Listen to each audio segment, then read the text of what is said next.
Assalamualaikum warahmatullahi wabarakatuh. Perkenalkan, nama saya Muhammad Kaisar Aski Halaidar Amuli, 1914036002. Saya mahasiswa etnomusikologi angkatan 2019. Pada hari ini membuat video untuk memenuhi tugas dari filsafat seni, yaitu presentasi mengenai estetika menurut Robert George Collingwood. Sebelum saya memasuki pembahasan, terlebih dahulu saya akan membacakan biografi tentang Robert George Collingwood. Collingwood dilahirkan 22 Februari 1889 di Cartmel, Grange-over-Sands di Lancashire. Putra dari artis dan arkeolog W. C. Collingwood yang telah bertindak sebagai sekretaris pribadi John Ruskin di tahun-tahun terakhir kehidupan Ruskin. Lebih lanjutnya, Collingwood adalah rekan dari Pembroke College, Oxford selama sekitar 15 tahun hingga menjadi Profesor Wainwright dari filsafat metafisika di Magdalen College, Oxford.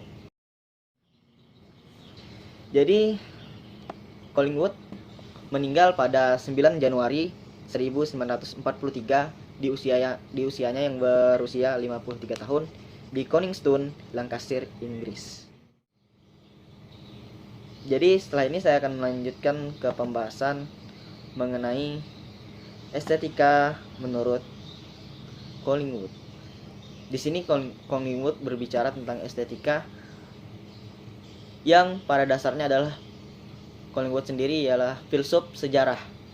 Karya Collingwood sebenarnya garis besar filsafat seni, tetapi kemudian menganggap teori itu salah. Digantikan oleh ada di prinsip seni atau The Principle of Art, terbit 1938. Di bidang seni sejarah, Collingwood terkenal memegang doktrin peragaan ulang. Karena subjeknya adalah manusia yang sedang beraksi, sejarawan tidak dapat mencapai pemahaman dengan menggambarkan apa yang terjadi pada sudut pandang eksternal. Jadi di sini Collingwood berbicara tentang peragaan ulang yang subjeknya adalah manusia yang sedang beraksi. Terus Collingwood di sini berbicara tentang prosedur estetika. Apa saja sih prosedur estetika? Dia di sini berbicara prosedur estetika adalah prosedur di mana seniman dan penonton bersama-sama menyadari, mengetahui kondisi mental tertentu. Jadi di sini penonton, seniman itu bersama-sama menyadari, mengetahui kondisi mental tertentu. Seni pada dasarnya adalah ekspresi. Jadi menurut Collingwood di sini seni itu adalah ekspresi. Ya, kita lanjut. Di sini Robert George Collingwood berbicara tentang dua hambatan utama untuk pemahaman umum seni. Yang pertama, kata seni memperoleh banyak makna. Menurut Collingwood, kata dari seni itu memiliki banyak makna. Yang kedua, fenomena ekspresi diperlukan untuk menunjukkan bagian penting pada kehidupan pemikiran, bukan hanya kegiatan khusus yang dilakukan oleh penyair. Pada tulisan ini saya hanya membatasi pada seni sebagai imajinatif. Jadi Collingwood berbicara yang kedua itu seni itu adalah imajinatif. Di sini saya akan memberikan contoh dari pemahaman Collingwood. Misalnya saja kuliah saya tentang materi perkembangan musik dari masa ke masa. Jadi di sini saya akan menerapkan teori dari Collingwood. Maka jika meminjam pemikiran pandangan Collingwood, sebenarnya ada tidak dua hal. Yang pertama, kuliah dan ceramah sebagai sesuatu yang diciptakan, dan yang kedua, ceramah sebagai peristiwa suara tertentu.